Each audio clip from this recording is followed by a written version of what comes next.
This webinar, How To series, is the fifth of 7 as part of a programme on securing investment and funding by the UK government via the Share Prosperity Fund and delivered on behalf of Tees Valley Mayor and the Combine Authority, and specifically UME Innovation Super Network and CPI. As part of this programme, CPI are also having 2 open days at our biotechnology facility, which is at the old ICI Wilton facility, which is on the 20th of March, and at our biologics facility, which is virtually close to Darlington Railway Station, on the 31st of March. I'll re-mention these again at the end, but it just leaves me now to hand over to Ian. Thank you very much, Neville. Appreciate that. Thank you very much for your attendance. And today, as Neville suggests, we'll be talking about the UK ecosystem, the innovation ecosystem. The word that really jumps out there has to be collaboration. But a little bit about me first. So I'm as Neville suggested, I'm the head of investor partnership within CP Enterprises. And so we look at private investment and kind of supporting companies in that space, which is so key. But getting to that point, you have to obviously work with the UK ecosystem. You can't do it in isolation. And so I've been with CPI for 8 years, and from day one to today, I've kind of had stakeholders from academia, industry, Innovate, and many others in the Catapults, across the Catapult network. Prior to that, I worked as an entrepreneur, really, working across the globe, selling prepayment water meters. And how's that relevant? Well, you have to build a stakeholder relationship with the ecosystems that you're working in to be able to, for their betterment, but also your betterment. So it's really key. So throughout my career, I've built and maintained that network and tried to grow it. So today, I will look to impair some of that and tell you all about hopefully what the UK innovation ecosystem is about. And so setting it off, we will talk about obviously what R&D is, what innovation is, and the UK ecosystem. Then I'll move on to the how-to part, so talking about academia, the Catapult network, which was set up many years ago, about 10 to 15 years ago, looking at really supporting UK economy. Then we'll talk about Innovate, which is not just funding, but covers so much more. Then the place of accelerators and how they're so key for dipping into lots of different ecosystems to be able to help you and your company progress to where it needs to be. And then we'll look at how to use it. Then I'll obviously pause for any questions, and hopefully I'll be able to answer those. But throughout the session, my colleagues will be monitoring that chat bar. So if you do have any questions, just pop them in, and Neville Abaja will just ask me, and please do ask me any questions at any time. I'm more than happy to jump into that and make it more of a collaborative session. So CPI, as you may already, if you've been on other webinars, or if you're not, is an innovation centre, part of the UK innovation ecosystem. We are part of the High Value Manufacturing Catapult network, and been in existence to really help companies develop, prove and scale their technologies. And we do that in partnership with many, many players. So where does CPI sit? CPI sits in that innovation space, right in the middle. But we are often talked about as the lens between academia and that commercial whether that's large industry or growing your company themselves. So we sit in that ecosystem to help companies develop their technologies. But there are differences between R&D and innovation.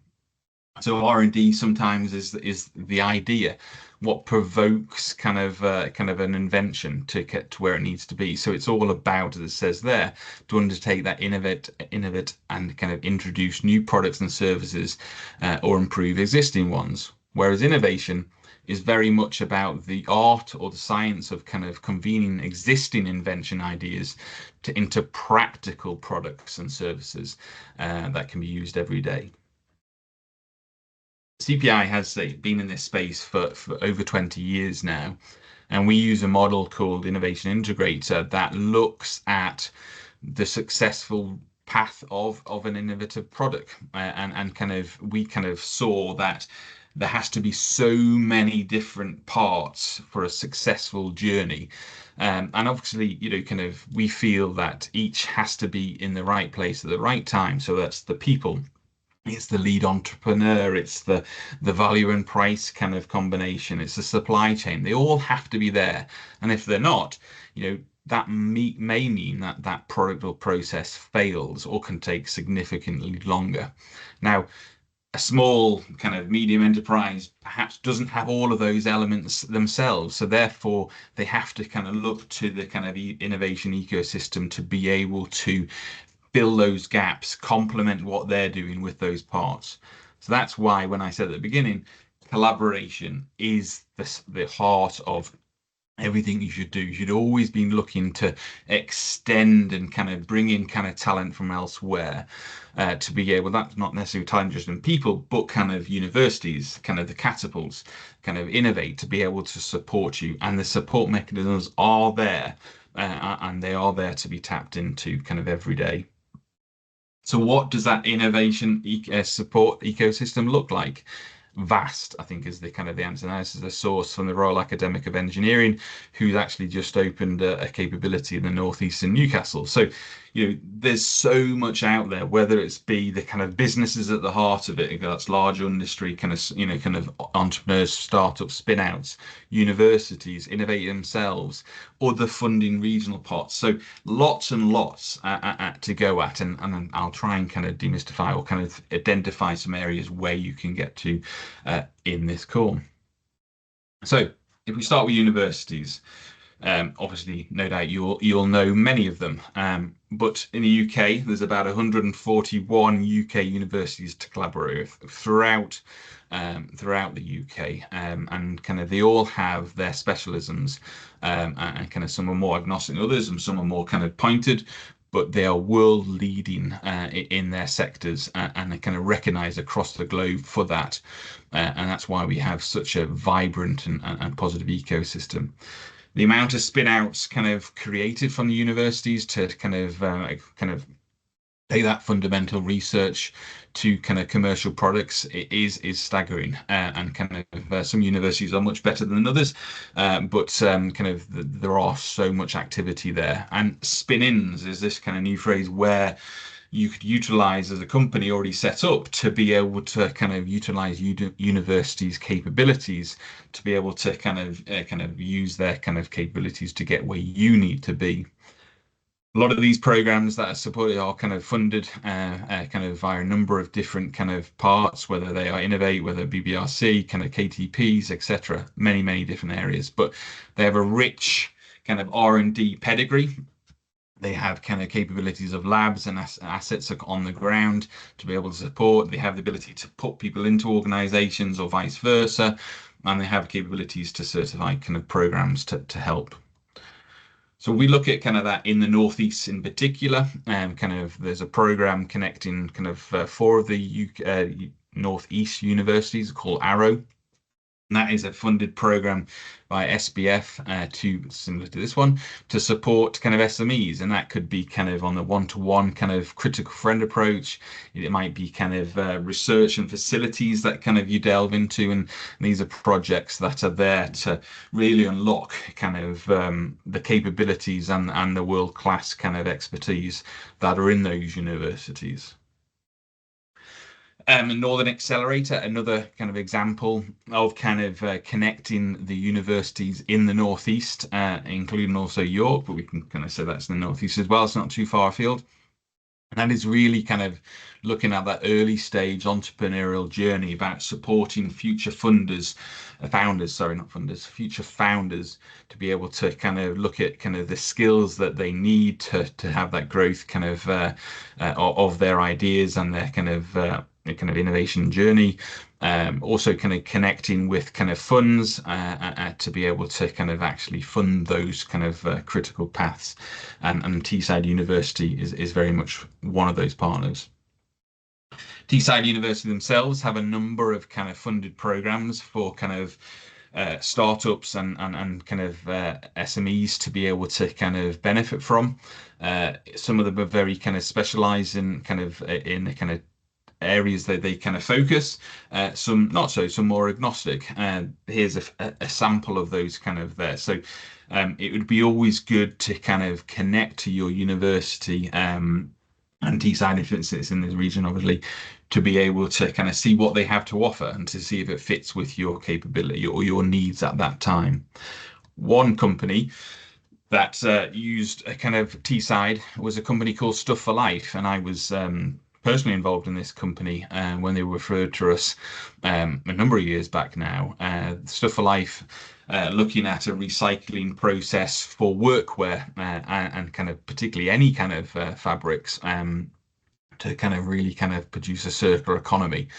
And they linked with Teesside University to not only use expertise with kind of a professor there, but also to really help them on that early kind of stage of their proof of concept. And they kind of developed kind of a process on a lab scale that when they came to CPI and was introduced to scale kind of CPI, we were able then to take that next step. So universities are often, not always, very much kind of focused on that early stage academic lab scale kind of proof of concept pace. But then connecting with the ecosystem further, such as the catapults and CPI, and this kind of particular kind of example, kind of then can take that story on and kind of support kind of further down and kind of Stuff for Life have developed kind of such a powerful ecosystem, their ecosystem. They've kind of connected with Arco, a large player, and who have invested in that company to be able to help them scale and go to the next step and hopefully become commercial very, very soon. So kind of there are many kind of different kind of programs, as I said. Kind of Teesside kind of has a number of programs. Every university has slightly different programs, but they're all kind of there, and they kind of essentially kind of look at kind of UK Innovate to kind of be able to support those kind of in that kind of areas. So kind of another kind of funding kind of might be that they kind of have an industrial doctoral landscape award. So kind of it's closed now, unfortunately, but kind of these are always evolving kind of, and this one was kind of funded by BBRC, looking at that kind of bio kind of life sciences kind of space. And that's using kind of academic kind of staff to be able to support the program that you're in and kind of looking to kind of support what you're trying to do. The Knowledge Transfer Partnership, KTPs, are incredibly powerful. They are kind of essentially a knowledge, as it says, transfer of kind of academic kind of expertise. Can be quite sizable projects. This example kind of highlights Liverpool University, but I know obviously Teesside does this. And there can be quite sizable projects over a number of months, 12 to 36 in this kind of occasion. And they kind of do get some funding support, and there has to be a contribution from yourselves, but really kind of beneficial to take expertise out there to help, again, what your journey does. They have a kind of a smaller version of this, and it's called kind of accelerated knowledge transfer to innovate. So essentially is a small KTP. So instead of the kind of 12 to 36 months, this is a short, sharp 2 to 4 months, a smaller grant, but kind of can be a kind of a project of 35,000, and kind of takes in again staff to be able to, from academic, to be able to supervise what's going on and kind of give you kind of support as a critical friend, or kind of even more. So kind of really, really positive, and there's been a number of those, and please do look into kind of your local university or kind of university within your sector that might be able to kind of support or fill any gaps that you need. And also kind of in these smaller ones, CPI and some catapults can act as that kind of academic piece as well. So how to engage with universities? So there has to be that alignment first. So identify universities that are in your field, kind of ascertain where there are overlaps and perhaps where you can kind of benefit from their expertise. Kind of naturally these kind of universities all come with track records and kind of and some longer than others, but kind of they'll be able to support you with world leading kind of expertise and can kind of really kind of be kind of help your competitive landscape on that space. What would they do? So it could be anything from prototyping to skills, that critical friend and the technology partner, which we've kind of discussed. Approach can be kind of an ad hoc commercial basis. So that's usually kind of on the testing, kind of remember academia have often huge analytical capabilities in the kind of sectors they support, or kind of technology areas they support. And most of those are kind of there from a commercial fee basis. So you could go to utilize them quite easily. Naturally, there's the collaborative R&D kind of grants that you could tap into to kind of use academia as a partner kind of in a larger collaborative projects, which we'll talk about a little bit more. And there's also a webinar on Friday, I believe, that talks about kind of how to win a successful grant. So kind of have a look out for that one. KTPs, which I mentioned, and then kind of the SPF programs, such as this one, where they provide innovation support.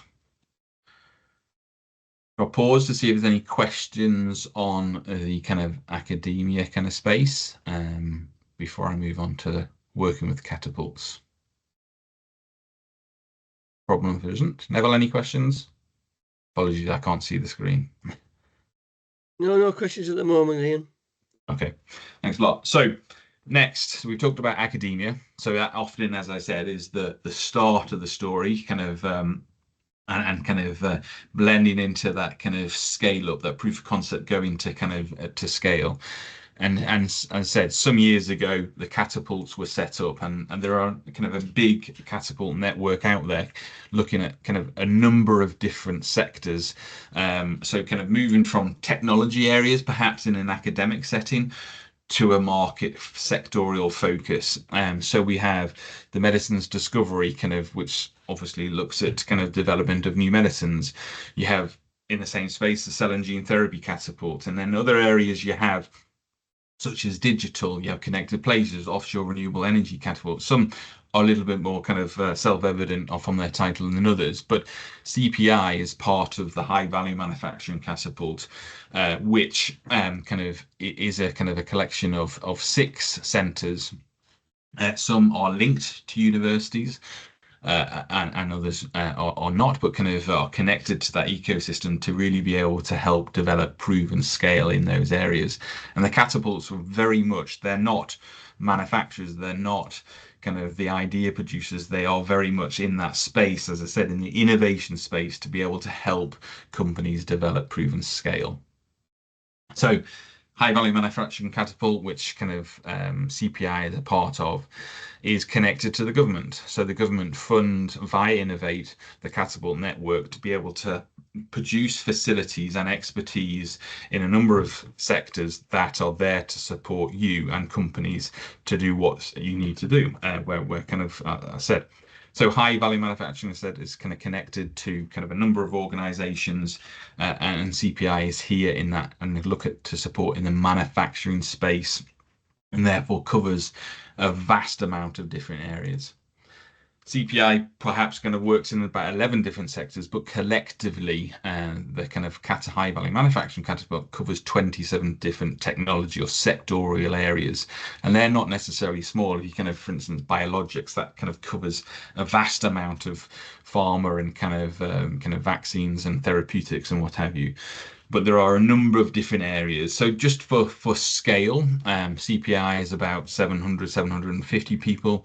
HVMC collectively is about 3,500 kind of people there to be able to kind of support companies, whether that is via expertise, whether it's be able to kind of provide equipment, capabilities, even connections, and kind of being a kind of a signposter, because of those kind of catapults, they all have their own independent networks that kind of are there to value you.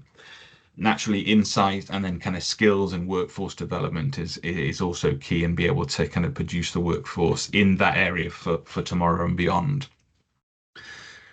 The catapults work in a number of different ways, whether that's fee for service, whether it's kind of collaboratively, And a lot of the catapults do work in that collaborative field where they link with grants with universities or other areas. And some projects are sectorially focused or kind of a materials focus or a kind of an area. So this one is a partnership between kind of NCC, which is the National Composite Centre, and CPI to look at sustainable composites. So looking at a huge kind of area of necessary need for kind of a number of sectors and kind of looking at the kind of the ability to kind of provide kind of just-in-time kind of support mechanisms for companies developing materials for that area.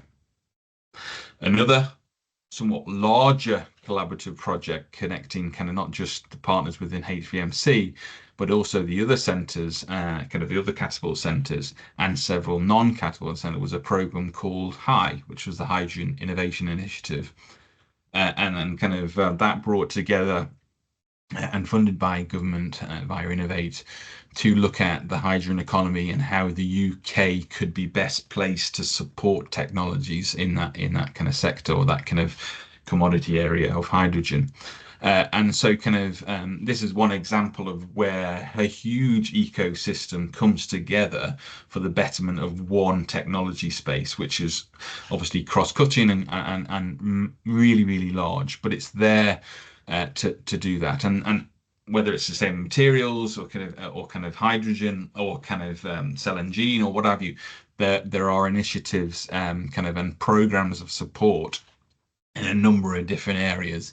And so the catapults very much look at building capabilities to support companies in the UK, and kind of some of those are funded, some of those are kind of just there for fee for service, but it is very much kind of essential to try and tap into those areas for companies to progress at speed, because kind of that is there and set up already. So the Network's mission is to be able to access that world-class R&D infrastructure expertise and capabilities.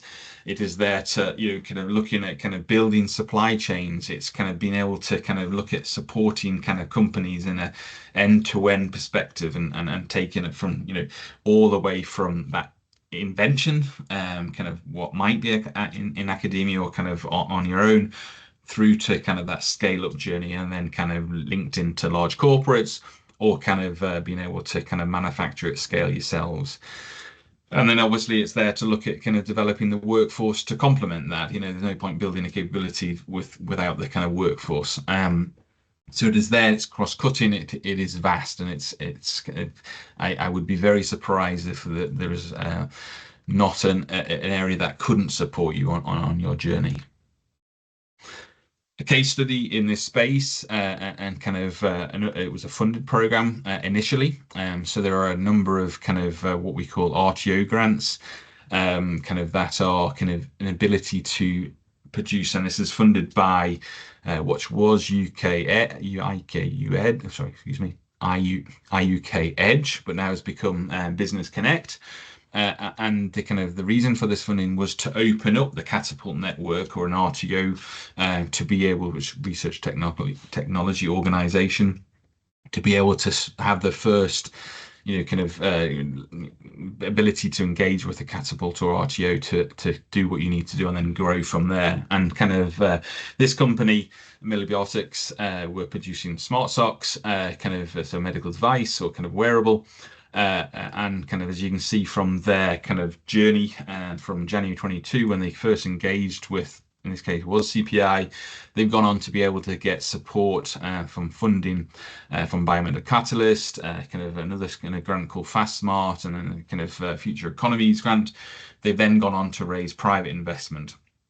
So the catapults are very much about kind of understanding what impact they can provide for you. And hopefully then they will look at multiple options of how they can support you from a funding perspective, whether that is, for instance, small grants like the RTO grant, or whether it's larger kind of collaborative grants, such in this case, the Biomedical Catalyst, or look at, in case of CPI, with its kind of private investment focus via enterprises, would be via that kind of private investment. The whole premise is there to be able to support you the right way at the right time.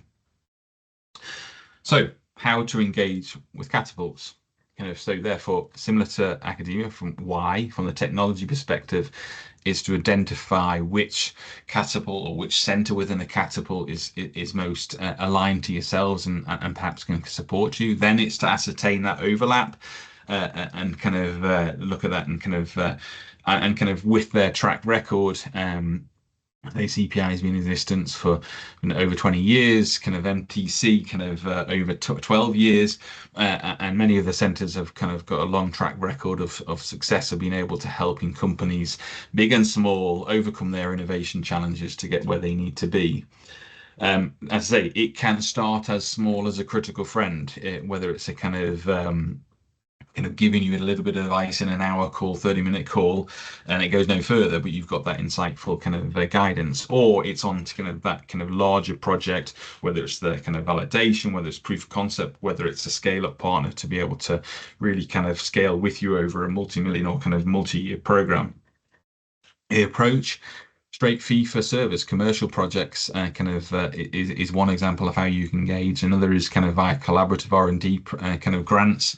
And most, if not all, of the kind of catapults have bid writing kind of capabilities within to be able to support you on that grant. And they've got a long track record. CPI has leveraged over £400 million worth of grants to be able to support companies, in that earlier kind of stage via a collaborative R&D grant.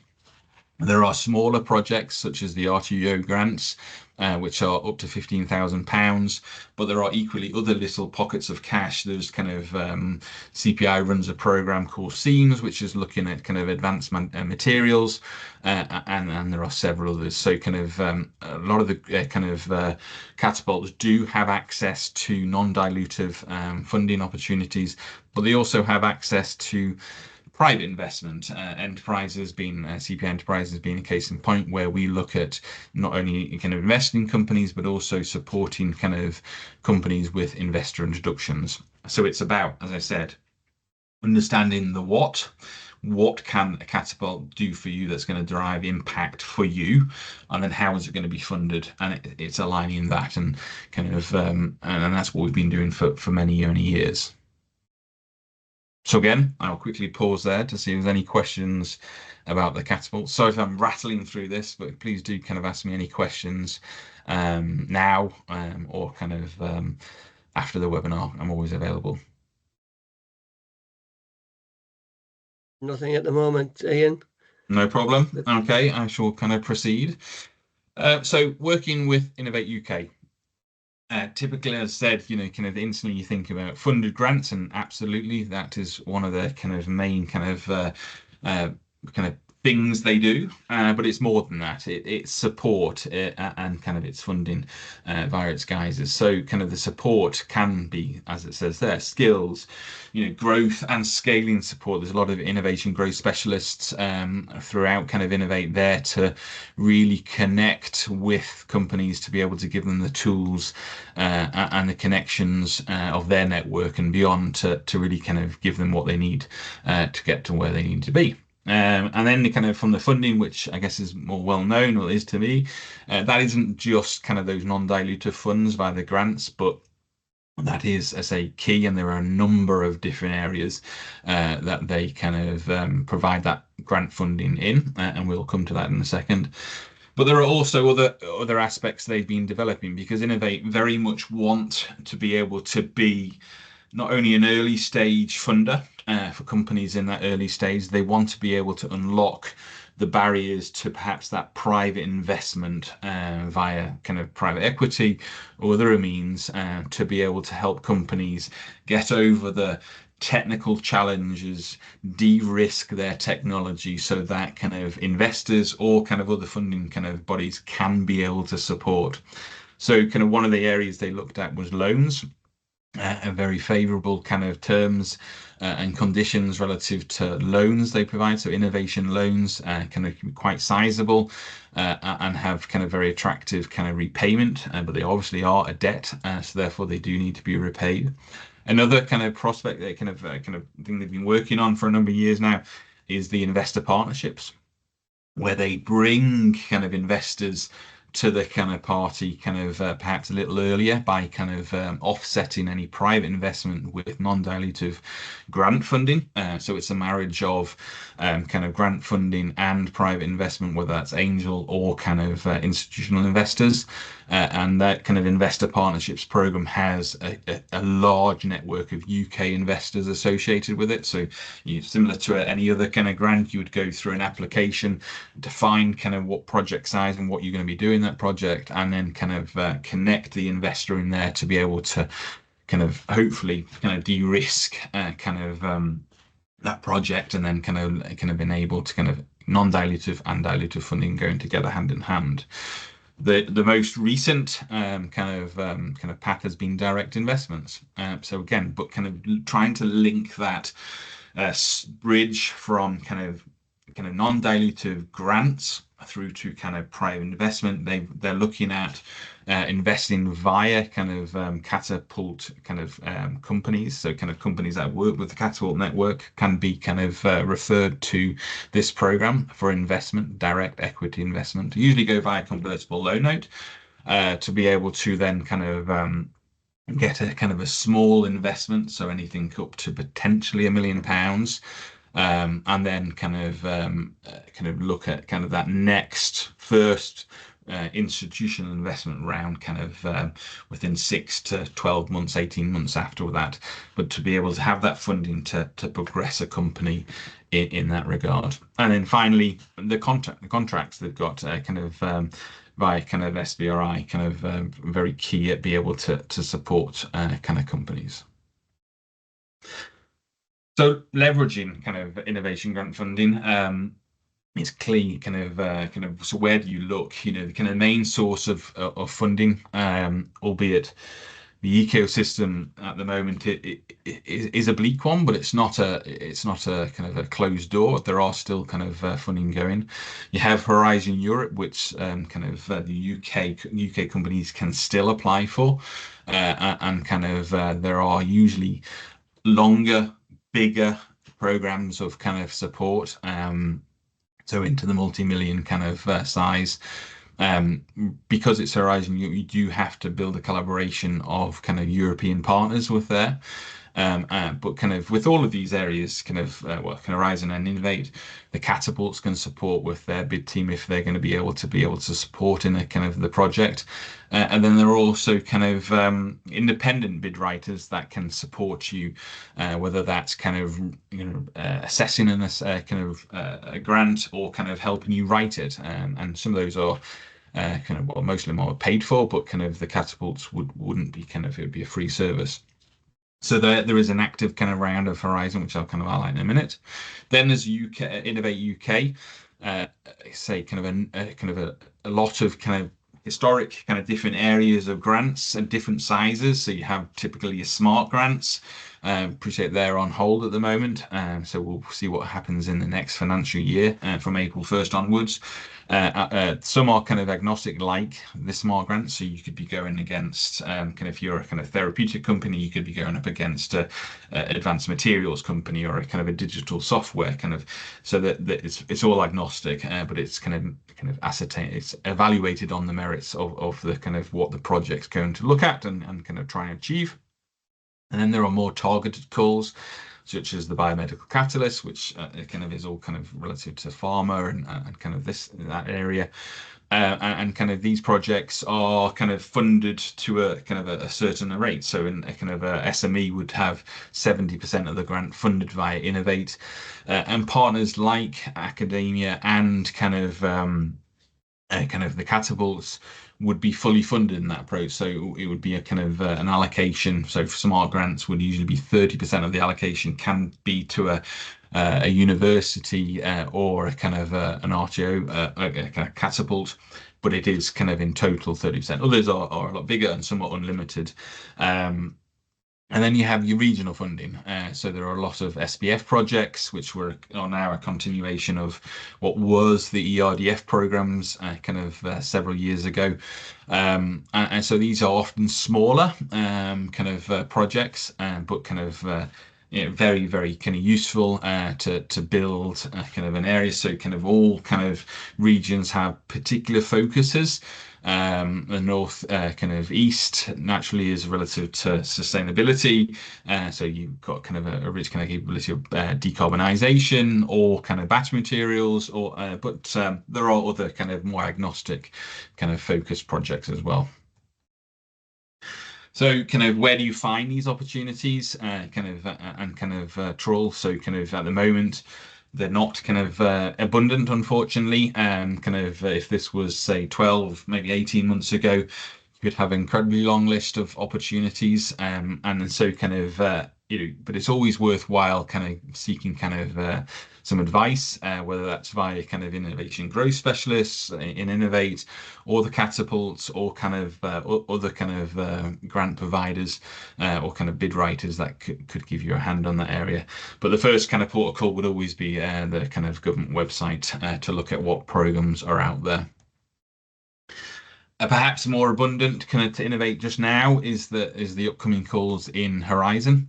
And there are kind of a lot, as kind of our bid writers will tell you, and so kind of these are kind of I said larger programs that are there to kind of but kind of targeted. And so kind of if you need any help kind of exploring those, again, reach out, and more than happy. As I said, there is a kind of another how-to webinar on Friday, if you can make it, about bids and grants and how you go about that, and they'll give you a little bit more about kind of the current landscape of what's out there. And that's kind of these areas kind of NIHR, which is kind of very much kind of about health and kind of healthcare. So this is kind of a separate funded body, which again have calls. So kind of do have a look at that if that's relevant to you. So who can help kind of on these kind of so look at kind of KTN, iUK Edge, a bit old now, so that should be kind of Business Connect. Kind of you have kind of sources on the government to kind of be able to help you kind of pinpoint European funding. And then you have some more specialized kind of, whether that's NIHR or MHRA, and then naturally, as I said, there are kind of a plethora of private bid writers and services out there to look at.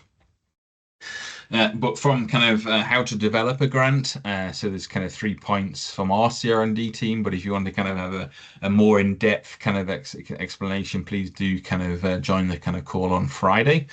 But this should very much be kind of about you. It's about your innovation, and that should be a market pull. So it's addressing kind of a clear need in the kind of the marketplace rather than a market push. You're not trying to force something into a competitive market. They want to kind of see something that is kind of going to be readily adopted because there is a market need, and thus pulling that innovation or technology through. You need to kind of highlight kind of the technical challenges, what you need to overcome in that challenges, and you need to have kind of the right team to address it. So that kind of is your internal team, but it's also the ecosystem of kind of, they got collaboration, who you're bringing together to kind of be kind of instrumental. You're leading it, you're the expert in your innovation, but these grants do, because they're collaborative research and development grants, kind of allow kind of any more than 2, 3, 4, 10 kind of partners and subcontractors in there to be able to achieve the project plan that you are there putting in for funding. And say a grant is a nice to have, so don't forget that it is a competitively won, and it has been for the past couple of years an incredibly competitive kind of. So don't rely on it, but also don't shoehorn in a kind of a grant to kind of something that isn't quite fit. And if it's not kind of, to coin a phrase, if it's not oven ready, then it's not ready to go in, and it will be spotted by the evaluators. So really make sure that it is a kind of a very well polished kind of submission. And kind of, I say, there are kind of support mechanisms out there, people, kind of the catapults, private bid writers, to be able to do anything from kind of just proofreading it to make sure you're on the right point, or whether it can be strengthened, to fully writing a grant on your behalf. But our bid writers will always tell you kind of that this is your technology, this is your innovation, so therefore you should be leading that and you know the most about it, and then kind of to rely on kind of other kind of partners to be able to kind of strengthen your proposition. I'll pause there quickly before I move into the Accelerate ecosystem to see if there's any questions. Not a problem if there isn't. We're going to sound like a broken record, Ian, but no. No, I mean, no, I it's had a okay, couple no of questions problem. there, but No you really problem. well answered them. So there you go. Indeed. So we've spoken about academia, we've spoken about kind of the catapults, and we've spoken about kind of innovate. Next kind of area is accelerators, and there are kind of a vast amount of accelerators. Its data's a little bit out, about a year old now, and so those figures will have only grown. The source is from Bohurst, which is a kind of a platform of kind of investment, usually kind of data. But you can see the number of accelerators and what it kind of sees, and there's a huge spread across the kind of the UK. And kind of it supports a vast amount of early stage technologies and companies to be able to give and complement what they're doing, building ecosystems, kind of giving kind of not only kind of business support and entrepreneurial support and what have you, but it gives kind of technical support. It kind of the pretty much unlimited amount of kind of out there, and if you kind of just do a quick Google search on kind of UK kind of accelerators, you probably find a plethora. And so kind of and it's not necessarily just in one certain area. They're vast, and they kind of focus on a number of different things. You can see there again, the data's a little bit out of date, but it kind of just shows you a snapshot of what some of these things do. So, you've got kind of tech, which is a little bit kind of undefined, but kind of you have digital, you have transport, you have fintech, you have sustainability, health tech, food, and there are a number of different accelerators, some with huge pedigree of kind of developing and kind of progressing companies through, and really putting a kind of a wrap round of services around that company to be able to progress. And some are a little bit newer and a little bit niched, but they all have a lot of things in common. So they provide that kind of mentoring, the financial investment support, the business provides the office space. Some obviously are incubators as well. They provide workshops not too dissimilar to this. So kind of almost a menu of different things kind of that you can get.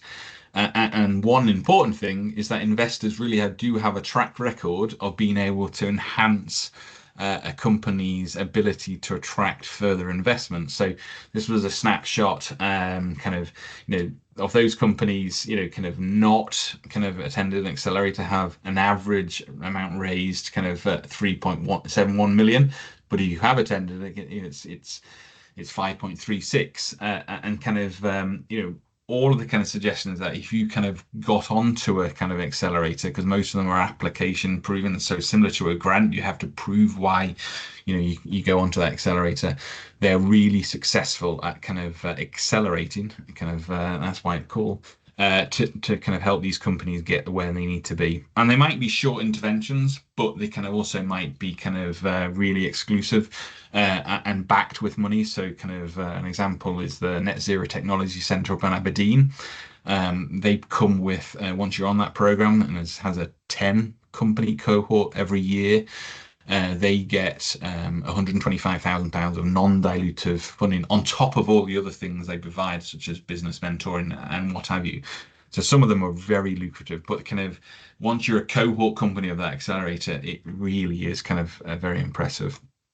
One kind of particular shout out that is linked across the UK now is Sustainable Ventures. They've had kind of over 10 years of kind of supporting companies via accelerators. And they have, last time I checked, they had about 61 different verticals of support, whether that's IP, whether it's funding, whether it's kind of business planning, whether it's connections to large corporates. It's vast, and they're very, very impressive. And kind of they have a number of offices. One kind of incredibly kind of busy and vibrant ecosystem in County Hall in London, just across from Big Ben, outside London Eye. It's in a very kind of credible and kind of important ecosystem that is there for you to kind of utilize if so you should be wanting it and in that space. So navigating the ecosystems, we talked about a few kind of organizations and parts of the stake kind of the ecosystem, but what do you have to do? So obviously you have to know what you need. There's no point kind of in going out there and just kind of scattergun approach of what you're doing. So what does your business need right now? What are the kind of innovation challenges?